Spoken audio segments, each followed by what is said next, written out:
Welcome to I-24 News Defense Magazine. I'm Alon Ben David with your weekly review of security, intelligence and strategic affairs.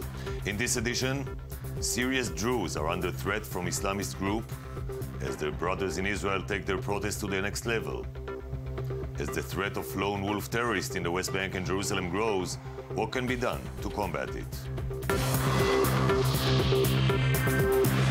We start with the Israeli Golan Heights, where members of the Druze community killed a Syrian national after attacking a military ambulance carrying people wounded in the fighting next door.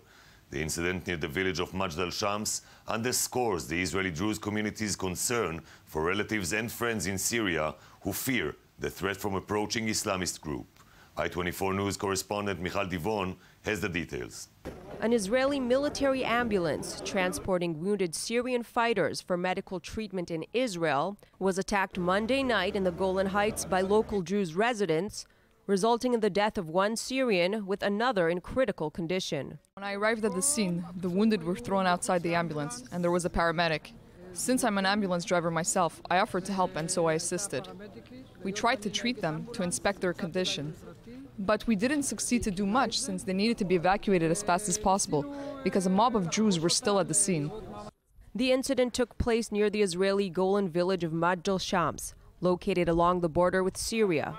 It was the second such attack by Druze on an Israeli army ambulance in under 24 hours, underscoring the concern for their brethren caught up in Syria's civil war.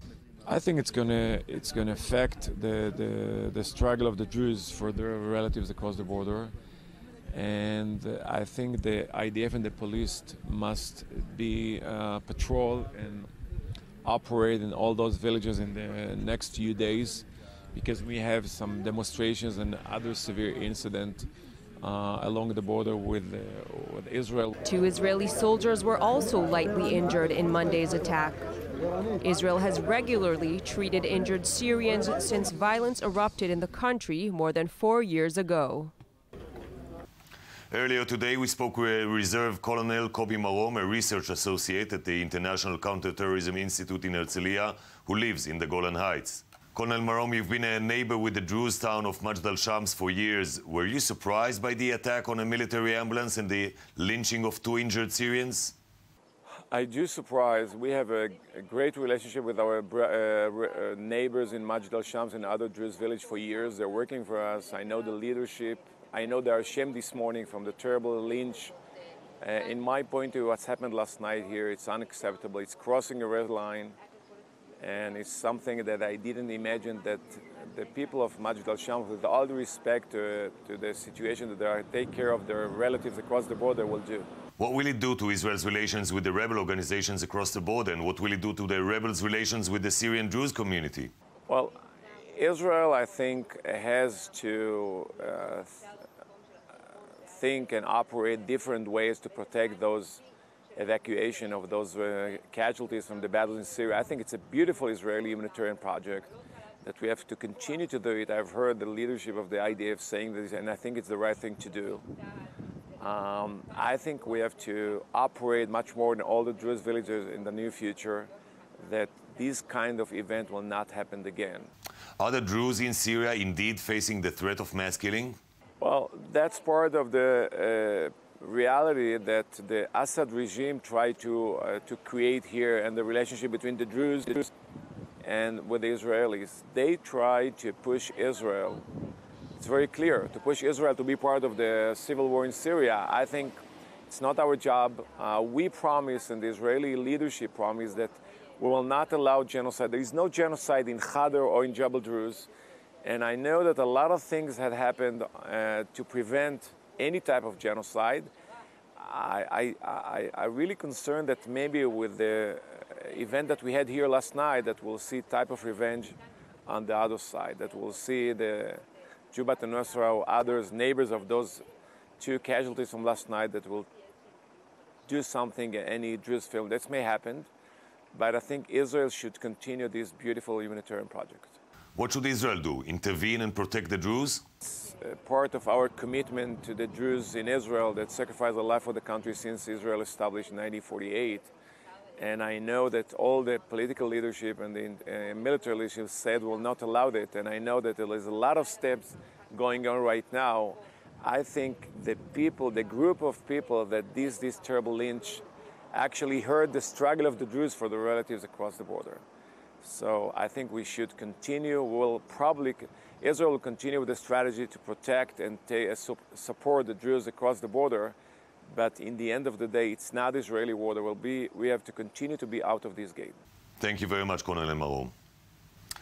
The civil war in Syria has profound geopolitical and social implications. Syria's Druze population has garnered international attention recently with growing concern over their fate.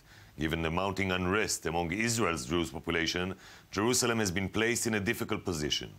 I-24 News editor Charles Biblizer takes a deeper look. Here in the Israeli Golan Heights, Druze sheiks look through binoculars at the Syrian village of Hadar, just 4 kilometers across the border.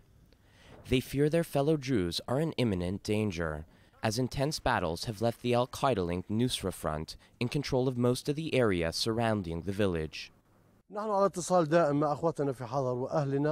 in contact with our brothers in Hadar and our family and relatives, because we are very worried about them.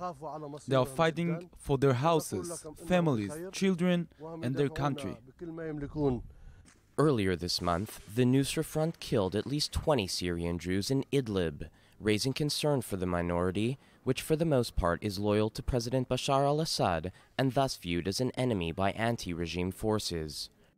The Druze faith is moreover considered as heretical by those maintaining a puritanical interpretation of Sunni Islam, including the Islamic State group. The explosions and gunfire near Hadar this week thundered across to nearby Majel Shams, a Druze village in the Israeli Golan. Surely we are worried, we are watching and observing the situation, and I hope that, as I said, that things will be better, because we expect that if the fighting will go inside the village, so you cannot stop people, maybe people will go to support and help their relatives on the other side. The threat to Syria's Druze has left Israel in a predicament.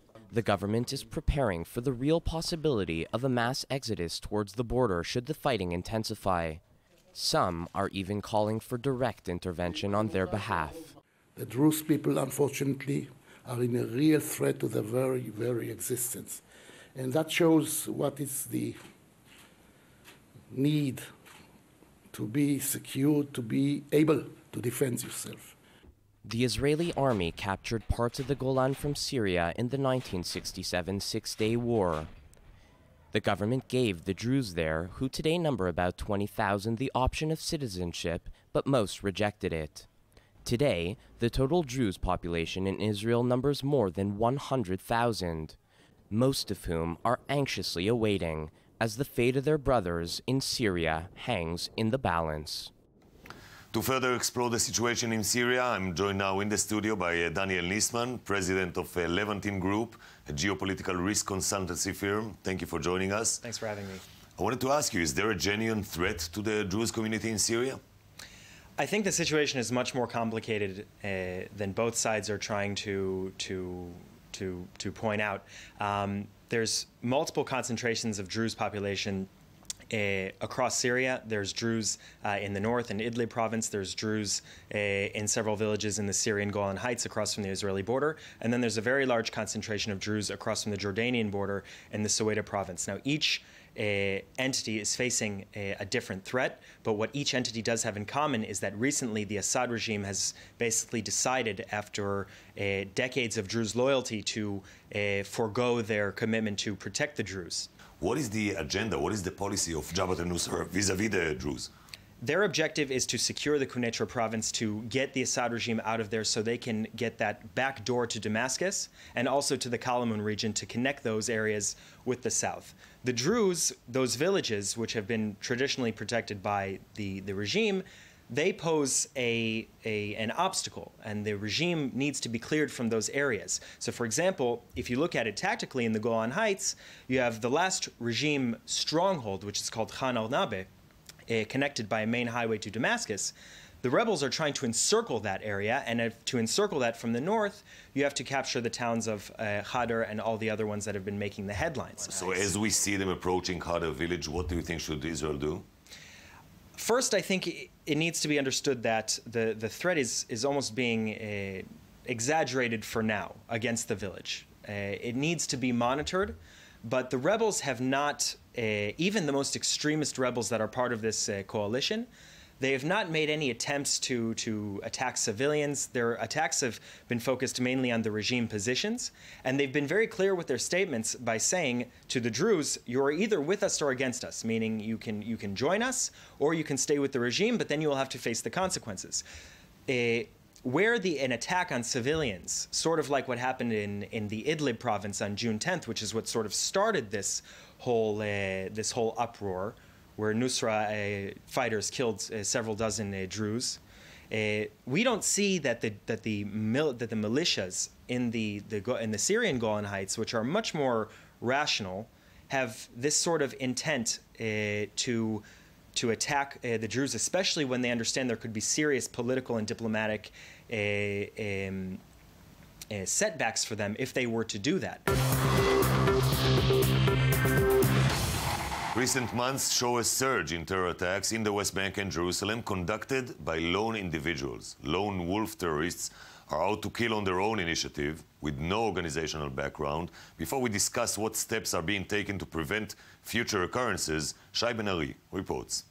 Another stabbing attack took place near the old city of Jerusalem Sunday morning, with both the victim and the attacker suffering serious injuries. Just after 10:30 in the morning, a terrorist from the Hebron area stabbed an Israeli border police officer that was at the Damascus gate. He was stabbed in his neck, and he was taken to Shaare Zedek Hospital in Syria to critical injuries. Medical staff at the hospital were able to stabilize the officer's condition, but it remained serious. The stabber himself, identified in Palestinian media as 18-year-old Yasser Yassin al-Tarawa, had followed the police officer and attacked him from behind with this knife.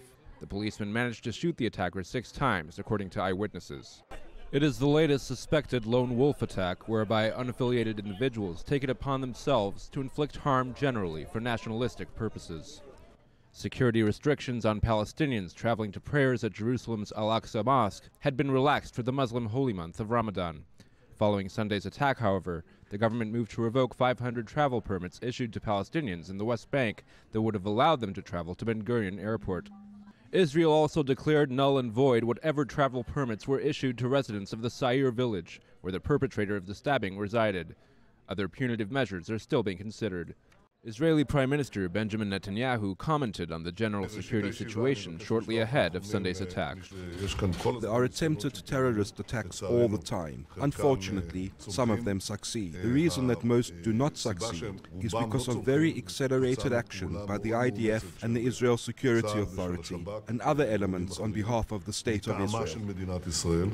The stabbing attack follows a deadly shooting Friday, which resulted in the death of one 25-year-old Jewish male and the injury of another, after a gunman opened fire on their vehicle near the Israeli settlement of Dolev in the West Bank. The gunman involved in that attack remains at large. The uptick in violence comes just weeks after Israelis marked 1 year since the kidnapping and murder of 3 teenagers in the West Bank, a crime ultimately traced back to Hamas. We were joined earlier from Hebron by Colonel Yariv Ben Ezra, commander of the Judea Brigade, who stood at the head of the brigade last year during the kidnapping and murder of 3 Israeli teenagers, an attack that was carried out by a local Hamas cell that didn't share detailed plans with commanders outside the West Bank. Colonel Ben Ezra, thank you very much for joining us today. Hello, Alon. We've seen a surge in recent days in terror attacks in Jerusalem and Samaria. Do you consider this time of Ramadan as more dangerous period? Look, we made arrangements toward the Ramadan. When we look back, experience shows that this period is very sensitive in this area.